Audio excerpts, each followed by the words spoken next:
Hello बच्चों, welcome to माँ की पढ़ाई। आज हम हिंदी ग्रामर में व्याकरण में विशेषण के बारे में पढ़ेंगे। यह पार्ट 2 है। फर्स्ट पार्ट में हमने विशेषण के जो पहले दो भेद है, गुणवाचक विशेषण और संख्यावाचक विशेषण, इसके बारे में स्टडी किया है। उसका अभ्यास कार्य भी हमने कंप्लीट कर लिया है। अभी यह सेकेंड पार्ट है जिसमें हम परिमाणवाचक विशेषण और सार्वनामिक विशेषण के बारे में पढ़ेंगे। उसके ऊपर जो अभ्यास कार्य है उसके बारे में भी पढ़ेंगे। ओके, तो चलिए बच्चों, विशेषण का तीसरा भेद देखिए, परिमाणवाचक विशेषण। परिमाणवाचक यानी एडजेक्टिव ऑफ क्वांटिटी। परिमाण का अर्थ होता है मापना या तौलना। मापना यानी मेजर करना, तौलना यानी उसका वेट करना, यानी वजन करना। उसका जो वेट होता है उसको तौलना। जिसे हम गिन नहीं सकते उसे मापा या तौला जाता है। जिसको हम काउंट नहीं कर सकते, गिन नहीं सकते, उसको मापा जाता है, उसका मेजर किया जाता है उसको, या उसका वेट को तौला जाता है। तो फॉर एग्जाम्पल के तौर पे देखिए, जिसे गिन नहीं सकते आप, शुगर यानी शक्कर को गिन सकते हैं क्या? नहीं, तो उसको हम तौलते हैं। 1 kg 2 kg इसमें तौला जाता है। दूध हो गया, दूध को लीटर में तौलते हैं। किसी की हाइट होती है, हाइट को हम काउंट कर सकते हैं क्या? नहीं, उसको नापा जाता है। ओके, उसका मेजर किया जाता है। तो ऐसे आगे देखिए अभी डेफिनेशन। संज्ञा या सर्वनाम शब्दों की मात्रा और तौल का बोध कराने वाले विशेषण शब्दों को परिमाणवाचक विशेषण कहते हैं। यानी संज्ञा या सर्वनाम, नाउन या प्रोनाउन शब्दों, ऐसे शब्द जिसमें मात्रा यानी उसकी जो क्वांटिटी है उसको जो तौला जाता है, ऐसे शब्दों का जो बोध होता है, ऐसे विशेषण शब्दों का बोध होता है, उसी को परिमाणवाचक विशेषण कहते हैं।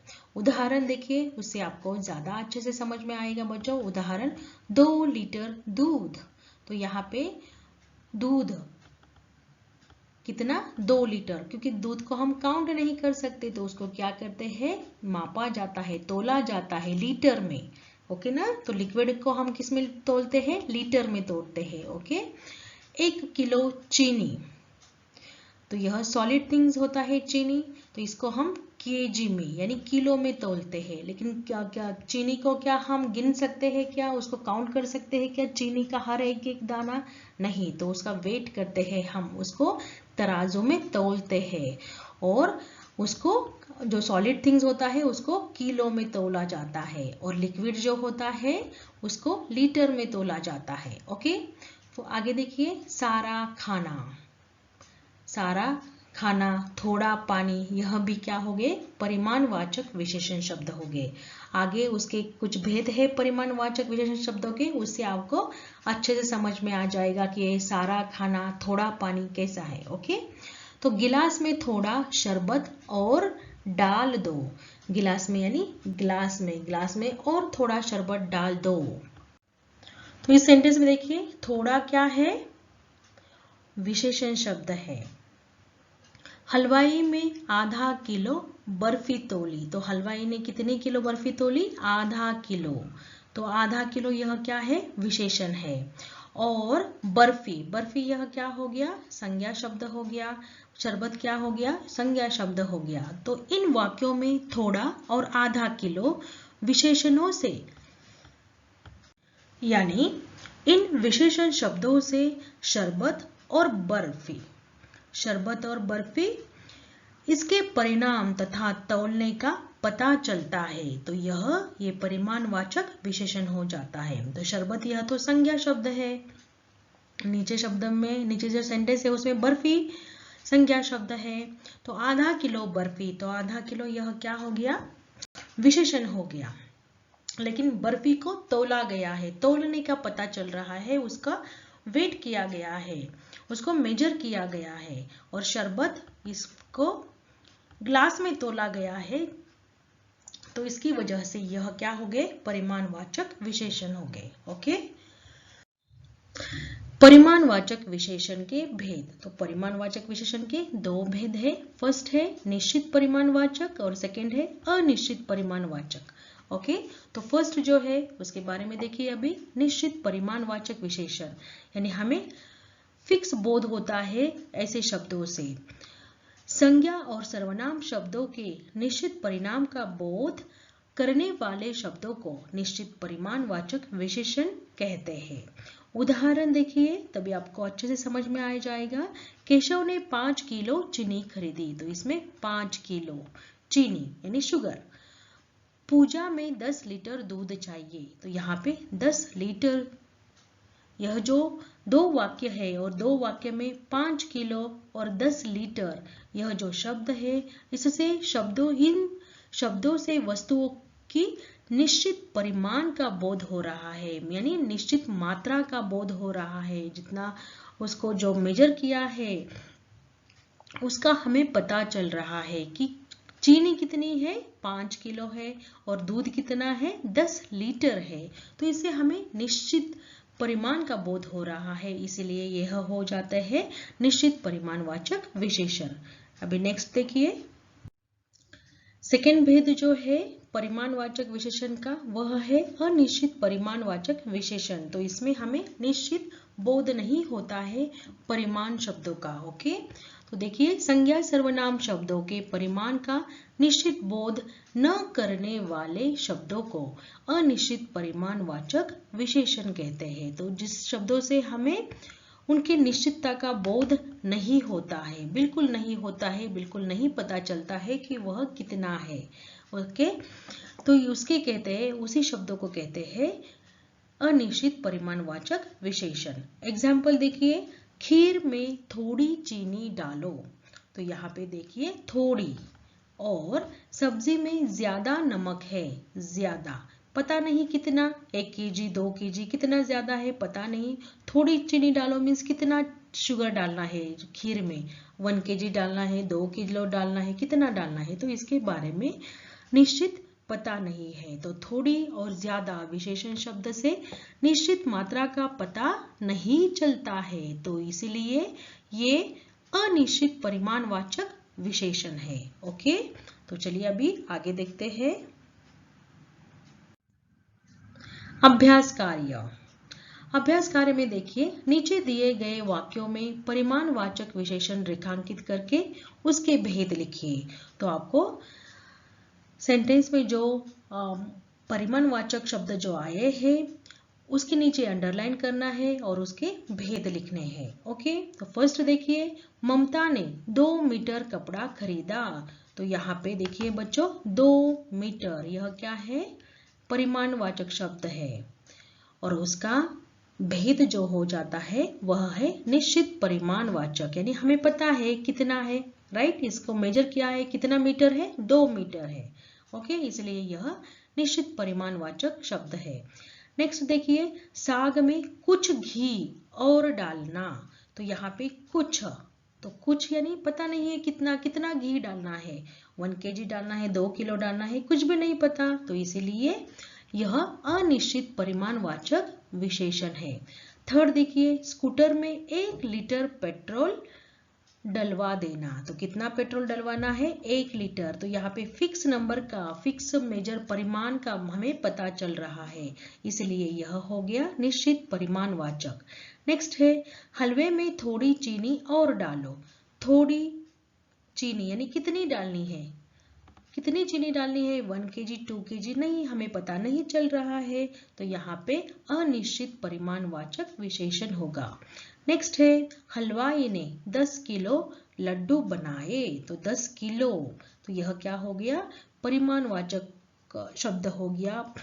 तो 10 किलो, तो यह हमें फिक्स पता चल रहा है कि हलवाई ने कितने किलो लड्डू बनवाए, उसका मेजर करके करेक्ट 10 केजी हो गया, तो यह निश्चित परिमाणवाचक शब्द हो जाता है। ओके, निश्चित परिमाणवाचक वाक्य है यह।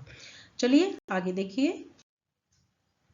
देखिए, विशेषण का फोर्थ भेद है, चौथा भेद है सार्वनामिक विशेषण। व्याख्या देखिए, जब सर्वनाम शब्द किसी संज्ञा से ठीक पहले आकर उसकी विशेषता बताते हैं, उन्हें सार्वनामिक विशेषण या संकेतवाचक विशेषण कहते हैं। When pronoun words come immediately before the noun and describe its characteristic, they are called pronouns adjective, यानी pronominal adjectives. Okay, तो एग्जाम्पल देखिए, एग्जाम्पल से आपको आसानी से समझ में आ आएगा बच्चों। वह लड़की होशियार है, तो यहाँ पे संज्ञा वर्ड है लड़की, और वह संज्ञा से पहले सर्वनाम आया है वह, तो यह लड़की के बारे में विशेषता बता रहा है कि कौन सी लड़की, वो लड़की, वह लड़की कैसी है, होशियार है।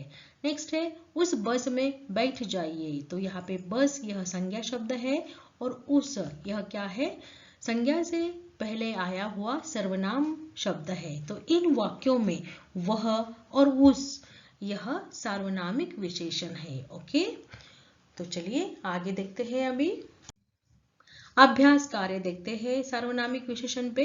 नीचे दिए गए वाक्यों में से सार्वनामिक विशेषण लिखिए। तो देखिए फर्स्ट है वह चारपाई टूटी है, तो चारपाई तो यह क्या है, संज्ञा है, तो संज्ञा से पहले करेक्ट पहले कौन सा वर्ड आया है, वह, तो वह क्या है, सर्वनाम है, सार्वनामिक विशेषण यहाँ पे कहलाएगा वह। नेक्स्ट है वे सब बच्चे मेरे रिश्तेदार है, तो वे सब यह क्या हो जाता है यहाँ पे, सार्वनामिक विशेषण। नेक्स्ट है उस हाथी पर राजा बैठेंगे, हाथी यह तो संज्ञा वर्ड है, तो कौन सा हाथी, उस हाथी पर, उस यह क्या हो गया, सर्वनाम हो गया, सर्वनाम शब्द हो गया, तो यहाँ पे यह उस जो है यह सार्वनामिक विशेषण है। नेक्स्ट है मैं परसों यही साड़ी पहनूंगी, तो इसमें यही यह क्या हो जाएगा, सार्वनामिक विशेषण। नेक्स्ट है वह लड़का मेरा भाई है, तो यहाँ पे वह यह क्या हो जाएगा, सार्वनामिक विशेषण। चलिए आगे पढ़ते हैं। अभी नेक्स्ट क्वेश्चन देखिए, नीचे दिए गए शब्दों के लिए विशेषण लिखिए, यानी जो नीचे शब्द दिए हैं उसके लिए विशेषण, उस शब्दों के विशेषण बनाइए, विशेषण शब्द बनाइए। ओके, तो फर्स्ट देखिए आगे, तो आगे के लिए विशेषण शब्द बन जाएगा अगला। नेक्स्ट है परिवार, परिवार के लिए विशेषण शब्द बन जाएगा पारिवारिक। नेक्स्ट है लालच के लिए शब्द बन जाएगा लालची, विशेषण शब्द है लालची। चमक चमकदार, चाचा चचेरा, तीन तीसरा, माह, माह के लिए विशेषण शब्द बन जाएगा मासिक। नेक्स्ट है पंजाब, पंजाब के लिए विशेषण शब्द होगा पंजाबी। पढ़ना पढ़ाकू, बेचना बिकाऊ, भीतर भीतरी, दिन दैनिक, दया दयालु, वर्ष वार्षिक, तो यह क्या हो जाते हैं बच्चों, विशेषण शब्द हमने बना दिए। ओके, चलिए अभी लास्ट क्वेश्चन देखते हैं। देखिए यह लास्ट क्वेश्चन है, कोष्टक में दिए गए शब्दों से विशेषण शब्द बनाकर खाली स्थान में लिखिए। तो आपको हर एक सेंटेंस के सामने ब्रैकेट में एक वर्ड दिया है, उस वर्ड को आपको विशेषण बनाना है उस शब्द का, और जो सेंटेंस है उसमें जो खाली स्थान है, रिक्त स्थान है, उसमें फिल करना है। ओके, तो फर्स्ट देखिए, राकेश को बहादुरी के लिए राष्ट्रीय पुरस्कार मिला। सॉरी, मैंने यहाँ पे आंसर ऑलरेडी बोल दिया आपको, राष्ट्रीय पुरस्कार मिला। तो यहाँ पे देखिए बच्चों, आपको ब्रैकेट में दिया था राष्ट्र, तो राष्ट्र का हमने सही विशेषण शब्द बनाया है और यहाँ पे लिख दिया है राष्ट्रीय। ओके, नेक्स्ट है आजकल हमारे विद्यालय में डैश समारोह की तैयारी हो रही है, तो ब्रैकेट में आपको दिया है वर्ष, तो वर्ष का सही विशेषण शब्द बन जाएगा इस सेंटेंस के अनुसार, वह होगा वार्षिक। तो आजकल हमारे विद्यालय में वार्षिक समारोह की तैयारी हो रही है। नेक्स्ट देखिए, अनु मलिक बहुत डैश संगीतकार है, तो अनुभव से शब्द बन जाता है अनुभवी संगीतकार है। नेक्स्ट है जनसंख्या की दृष्टि से भारत का विश्व में डैश स्थान है, तो ब्रैकेट में आपको शब्द दिया है दो, तो सेंटेंस के अनुसार विशेषण बन जाएगा दो का दूसरा स्थान है। नेक्स्ट है मुझे डैश सूट खरीदना है, ब्रैकेट में दिया है, देखिए ब्रैकेट में वह शब्द दिया है, वह से विशेषण शब्द बन जाएगा वही, तो मुझे वही सूट खरीदना है। नेक्स्ट है पुलिस ने जयचंद को डैश घोषित किया हुआ है, तो यहाँ पे ब्रैकेट में शब्द आया है भागना, तो भागने से हमने बना दिया भगोड़ा। ओके, भगोड़ा शब्द बना दिया विशेषण शब्द। नेक्स्ट है वंदना के घर की डैश स्थिति अच्छी नहीं चल रही है। तो यहाँ पे ब्रैकेट में शब्द है अर्थ, अर्थ से सही शब्द बन जाता है आर्थिक। नेक्स्ट है सिद्धार्थ तो अनुराग का फुफेरा भाई है। ब्रैकेट में लिखा है देखिए बच्चों फूफा, तो फूफा से सही शब्द बन जाएगा फुफेरा। नेक्स्ट है डैश बच्चों को प्रधानाध्यापक जी ने पुरस्कार दिया। तो ब्रैकेट में लिखा है साहस, तो साहस का सही शब्द बन जाएगा साहसी। नेक्स्ट देखिए डैश व्यक्ति का सर्वत्र सम्मान होता है। ब्रैकेट में दिया है आपको गुण, यह शब्द दिया है तो उसका विशेषण शब्द बन जाएगा गुणी। और लास्ट देखिए दिनेश प्रत्येक कार्य डैश से करता है। ब्रैकेट में दिया है चालाक और उसका विशेषण शब्द बन जाएगा चालाकी। तो दिनेश प्रत्येक कार्य चालाकी से करता है। इसी के साथ हमारे विशेषण के जो भेद है, विशेषण का जो स्टडी है यहाँ पे कंप्लीट हो जाता है बच्चों। आई होप आपको यह वीडियो पसंद आया होगा। तो इसका जो फर्स्ट पार्ट जो मैंने बनाया है उसकी लिंक मैं डिस्क्रिप्शन बॉक्स में डाल दूंगी, प्लीज उसको जाके चेक कीजिएगा। तो आपको सारे जो भेद है विशेषण के अच्छे से समझ में आ जाएंगे। अगर यह वीडियो आपको पसंद आया हो तो प्लीज लाइक कीजिएगा, शेयर कीजिएगा अपने फ्रेंड्स के साथ में और मेरे चैनल को सब्सक्राइब जरूर कीजिएगा। Thank you.